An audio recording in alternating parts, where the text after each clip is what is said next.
India की कंपनियों में फंसे निवेशकों की गाढ़ी कमाई के पैसे वापस मिलने की उम्मीद बढ़ गई है।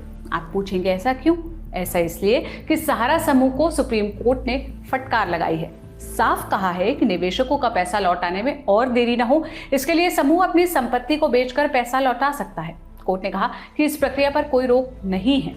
कोर्ट ने सहारा समूह से गुरुवार 5 सितंबर तक अपनी अचल, घरेलू और विदेशी संपत्तियों की बिक्री के लिए एक योजना उसके सामने पेश करने के लिए भी कहा है। मंगलवार 3 सितंबर को सुप्रीम कोर्ट में मामले की सुनवाई हुई। कोर्ट ने कहा कि सहारा समूह पर अपनी संपत्ति बेचने को लेकर कोई प्रतिबंध नहीं लगा है और इसे बेचकर निवेशकों का फंसा हुआ पैसा लौटाया जा सकता है।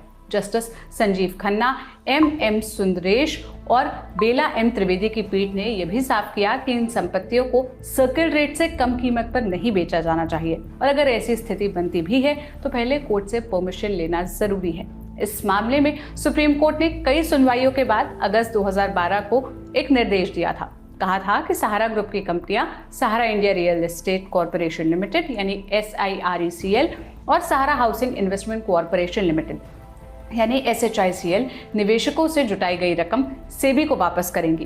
कोर्ट ने ये रकम 15% सालाना ब्याज के साथ जमा करने के लिए भी कहा था। अब सुप्रीम कोर्ट ने ये पैसा जमा नहीं करने पर नाराजगी जताई है। कहा है कि 10 साल से ज्यादा का समय बीत चुका है और सहारा समूह ने अदालत के आदेश का पालन नहीं किया है। सहारा इंडिया में निवेशकों के पैसे सालों से फंसे हुए हैं। ग्रुप के लगभग 13 करोड़ ग्राहक हैं। सभी के कुल 1 लाख करोड़ फंसे हैं। इसमें से 47,000 करोड़ रुपए सहकारी समितियों में जमा है। 2022 में वित्त राज्य मंत्री पंकज चौधरी ने लोकसभा में एक सवाल के जवाब में बताया था कि सहारा इंडिया ने 2.32 करोड़ से ज्यादा निवेशकों से 19,400 करोड़ रुपए जुटाए थे। वहीं सहारा हाउसिंग इन्वेस्टमेंट कॉर्पोरेशन लिमिटेड यानी SHICL के 75.14 लाख निवेशकों से 6380.50 करोड़ जुटाए थे।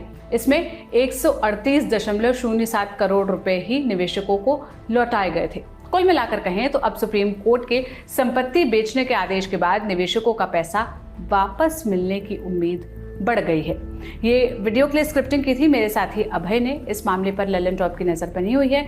जो भी अपडेट आएगा हम आप तक जरूर पहुंचाएंगे। बाकी कोर्ट ने ये जो टिप्पणी की है, ये जो आदेश दिया है, इस पर आप क्या राय रखते हैं? आप हमसे कमेंट में अपनी राय जरूर साझा करिएगा। मेरा नाम सोनल है। देश और दुनिया की तमाम खबरों के लिए ललन टॉप देखते रहिए। शुक्रिया।